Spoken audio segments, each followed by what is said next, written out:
This video contains strong language. Viewer discretion is advised. Hello, my Hooked Honeys, and welcome back to Hooked. If you're new here, my name is Leanne, and Hooked is basically where we talk about some true crime stories and do some crochet projects together. So I do want to let you guys know that I have actually on this episode, this is my first episode doing it, I've started doing a live stream while I record so that we can get comments or whatever you guys want to input as I am recording, and I can actually add that onto the episode, right? So the episode will be posted tomorrow, but I am doing this today. Make sure you guys follow me on Instagram at HookedWTrueCrime, and you can actually see this happening live while I record for the episode further in the week. So also today we will be crocheting one of these, but we'll actually be doing a men's version of it, and I've already kind of started it. So yeah, I'll be kind of doing a couple more rows with you guys because as we know, I'm not going to be able to finish it on the episode. But yeah, and we'll also be talking about the Cook brothers, who are like, we've heard of brothers being close, but these brothers were serial killers. These brothers took partners in crime to a whole nother level. So we're going to get into Nathaniel and Anthony Cook, who committed at least 9 rapes and murders in the Toledo area. We are going to go ahead and light our crochet candle and get into this story. Also, shout out to my mom. She did the research for this case because she is amazing. So yes, shout out to her.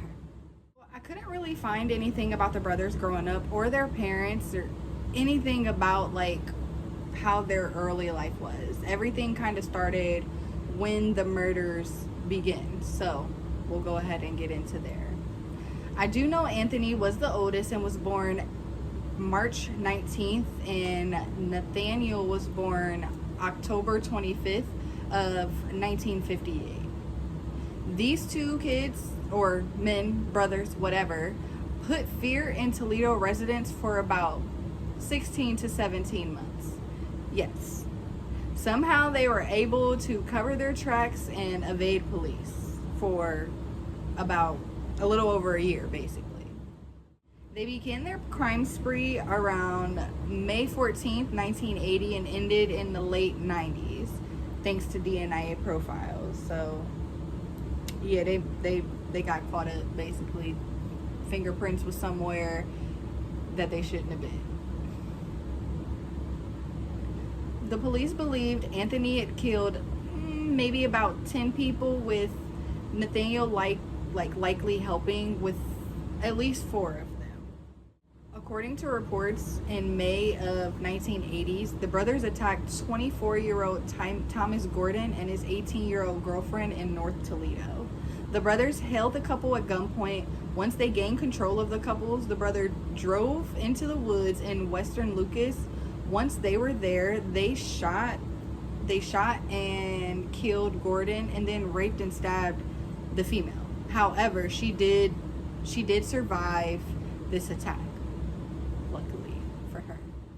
On January 3rd of 1981, the brothers picked up 19-year-old Connie Sue Thompson that was hitchhiking. They drove her again to western Lucas, where they raped and killed her, and after killing her, they threw her body off of a bridge, where she was later discovered in January of 2017.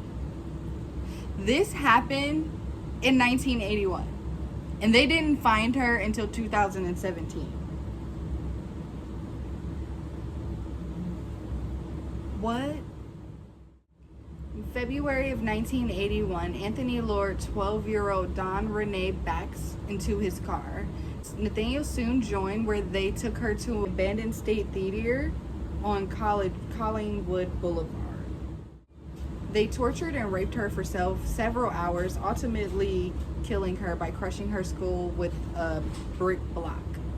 On March 27th, Anthony attacked Scott Malton and Denise Skazowski, 21 years old, near the supermarket located in the suburb, where he shot both of them after raping Denise. Yeah, he was he was on some bullshit. He was getting everybody. In August of 1981, Anthony attacked 21-year-old Daryl Cole and Stacy Lynn. After raping Stacy, Anthony beat both of them with a baseball bat and then put them in the trunk of their car. Like, buddy, you have to find some chill. What is your problem? What are you doing? Why are you doing this? In September of the same year, Anthony decided to commit a crime in more of a suburban part of town, which was about 2 blocks from the police station. Early morning, Anthony confronted 21-year-old Tob Sabo and 20-year-old Lisa Sadwicki while they were parked. No one really knows why they were parked. It was really none of my business why they were parked, but they were just parked. They got attacked while they were parked in that van. Anthony tried to rape Leslie, but she somehow was able to get away and called the police. So with this being in a more suburban part of town, police were able to get there very quickly. So Peter, who was Leslie's dad, ended up arriving before police. Talking about protective Papa Bear, he wasn't playing. Unfortunately, once he arrived, Anthony fatally shot him. And so, unfortunately, in that moment, she also lost her, Leslie, of course, also lost her father, which is really sad because all he was doing was coming and protect and like doing the fatherly instinct. He was coming to get his baby girl.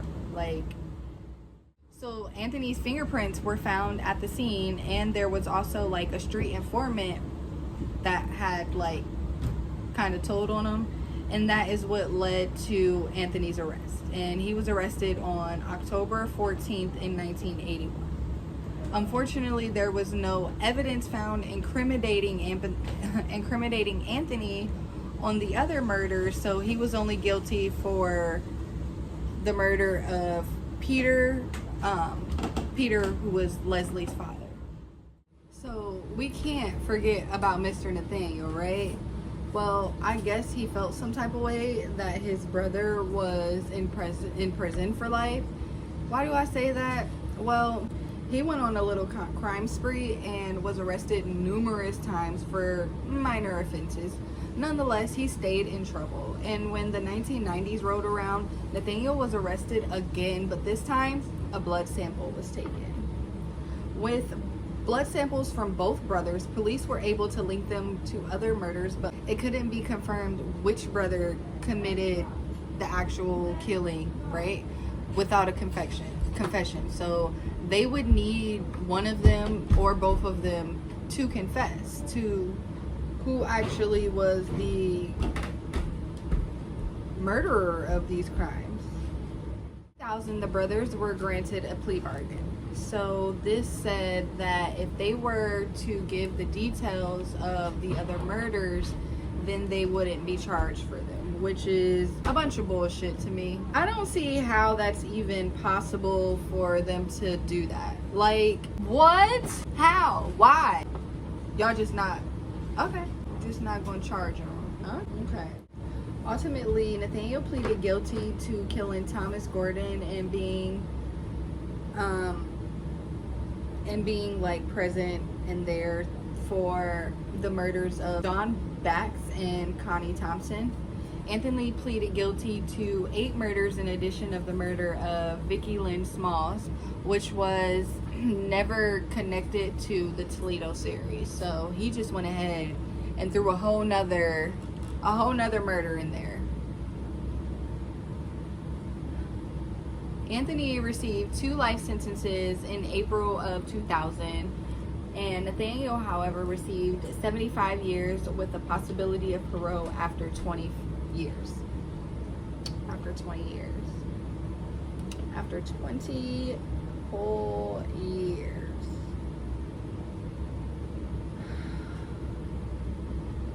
Like, what? In my opinion, both of them, if we was going to do it like that, Anthony should have got the death penalty, and Anthony should have gotten the death penalty, and Nathaniel should have gotten life. But This is why I'm sitting here in this chair right now crocheting and talking about it, I guess, and not actually in a position to sentence these people myself. That's why I'm right here, right? Anthony filed a motion for parole in 2015, but it was denied, and he was not able to file another one until 2025, which is literally next year.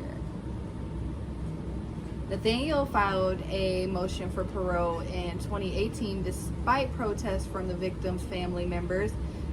Nathaniel was released in August 10th, to be exact, of 2018 with very extreme, like, parole. What is the word I'm thinking of? Basically, he had a lot of strict rules to follow, like, while he was out. So he had to go to a rehabilitation program for sex offenders, wear a GPS bracelet, and being forbidden to approach places crowded by children. So yeah, he wasn't allowed around kids. He shouldn't have been allowed around kids in the first place, because him and his brother are fucking menaces to society. Yeah. And he should still be in prison like his brother. But who am I?